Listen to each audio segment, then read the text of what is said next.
Do you ever wonder why you put things off, even when they're important? No, it's not laziness, it's something else. And today we're going to dive into that something else.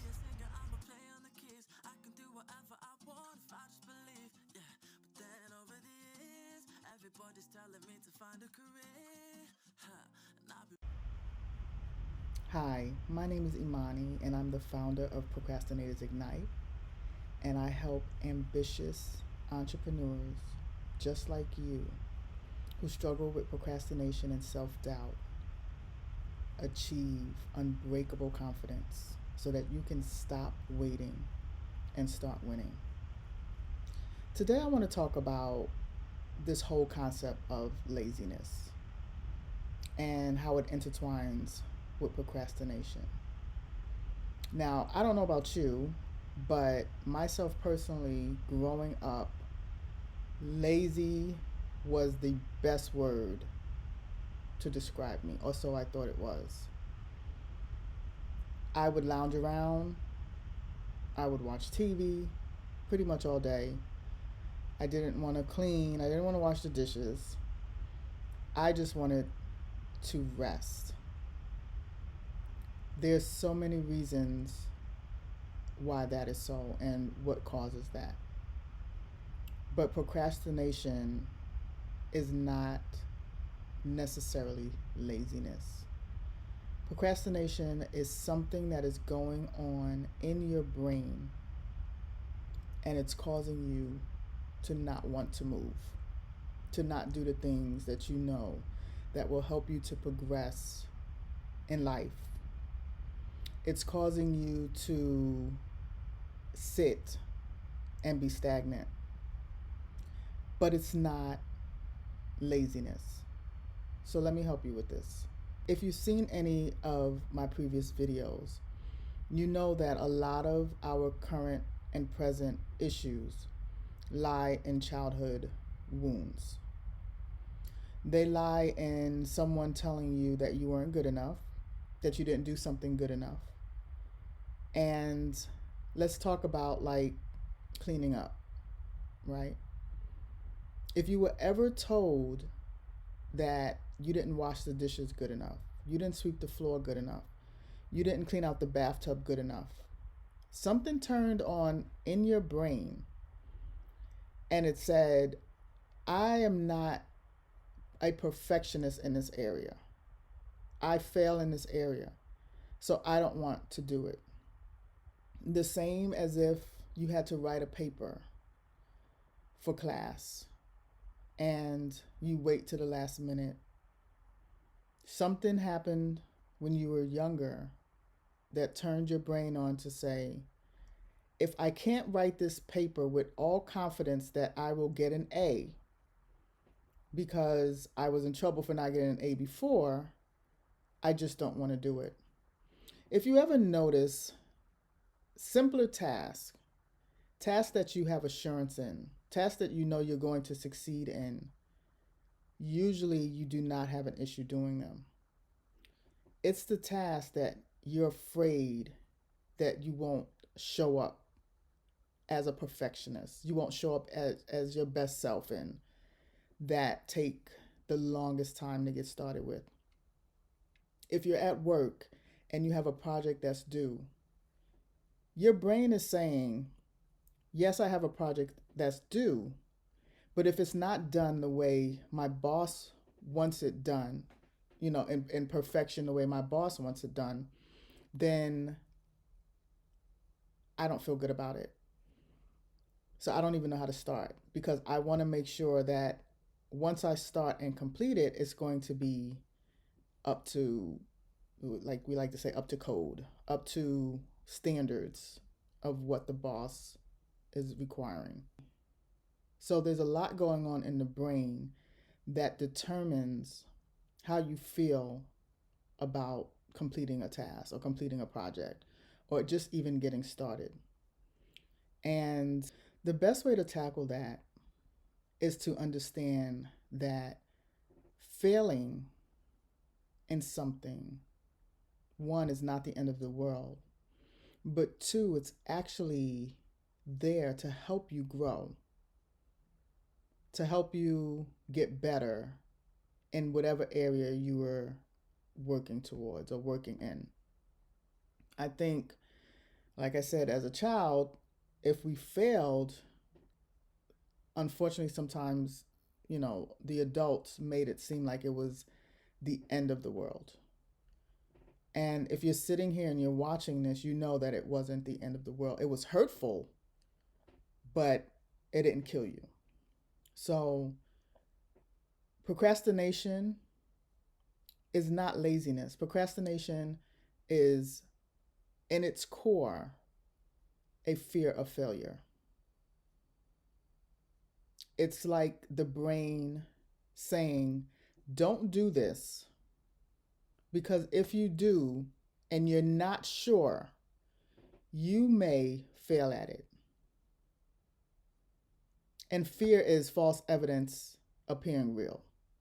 So it hasn't happened yet. You don't know what the outcome is going to be. You just need to change your mindset. Everything that I've been teaching is to help you change your mindset to believe and to have more confidence in yourself and your abilities. That's the only way you're going to get to your destination. There's a lot of people who fear failure, but there are some people who subconsciously fear success. And the fear of success is not, oh, I'm going to get a lot of money, I'm going to be a millionaire, I don't know how to budget my money. It's nothing like that. It still goes back to a fear of failure. Because if you think about it, when you succeed, there's an expectation that comes along with that. There's an expectation that says, I have to continue to succeed, whether it's an external expectation or an internal expectation. There still is an expectation. And so you are fearing failing to succeed or failing to continue to succeed. So you procrastinate on getting that business idea on paper, or actually starting the business, or starting the product, or starting the service. Because it's like, if I do this and I win at this, I'm going to have to keep winning. I'm going to have to keep showing up.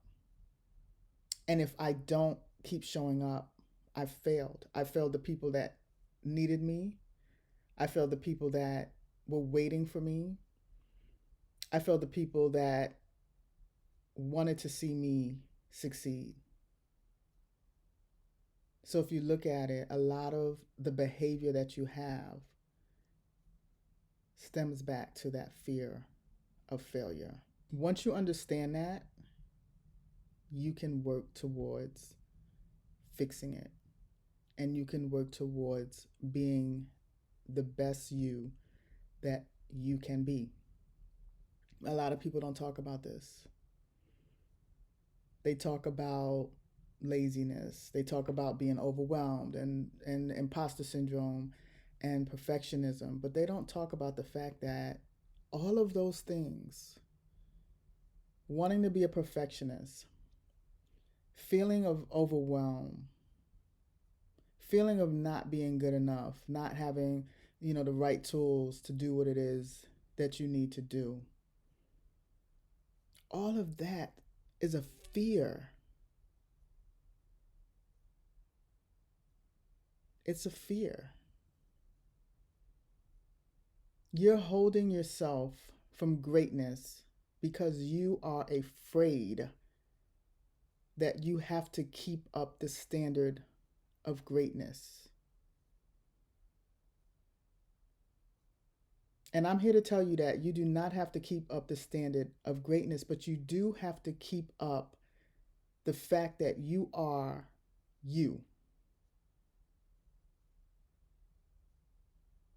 And there's absolutely nothing wrong with falling as long as you get back up.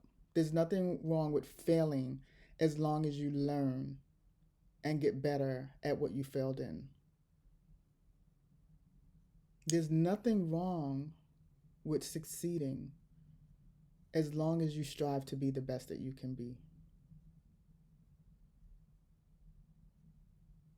So I wanted to have this conversation with you because it's not talked about enough. Unfortunately, there's so many things out there, but I'm a root worker and not the New Orleans root worker. I'm a root worker into the soul and healing the causes of our pain and healing the causes of our mental anguish and healing the causes of why it is that we feel we cannot do what we desire to do. And I told you in the last video that I'm going to start my tough love series, and this is the first part of the tough love series. And my tough love for today is you are fearing whatever the outcome of that task is. You're either fearing failure or you're fearing success, and that success will not maintain, or you would have to give up too much of yourself to maintain a success, which will ultimately cause failure. And I'm here to tell you, stop with the excuse. You are obligated to be your best you, to be your most authentic you, and to help others. That is the only reason why you are here on this earth. And if you're not starting what you were supposed to start, if you're not maintaining and keeping up what you've already started, then you're doing yourself and you're doing the people that need you a disservice. So that is my tough love for you today. If you need support, I'm here. Contact me. The contact information is below in the description. I am going to begin a community of like-minded individuals who need accountability and who need support in this area. You have it in you. It's already there. You just have to tap into it, and you have to believe, and you have to have the confidence. No more self-doubt. No more procrastination. It's time to move forward. It's time to stop waiting and start winning, because you are a winner.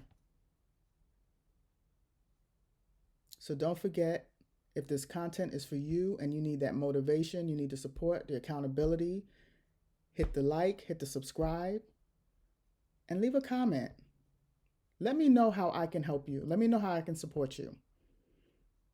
Because if you don't reach out to people, if you don't express yourself, you're going to do this alone. And there's no reason with 3, 4, I don't even know how many billion people on this earth that you should be doing anything alone. So until next time, I love you. Take care and have a wonderful night. Bye-bye.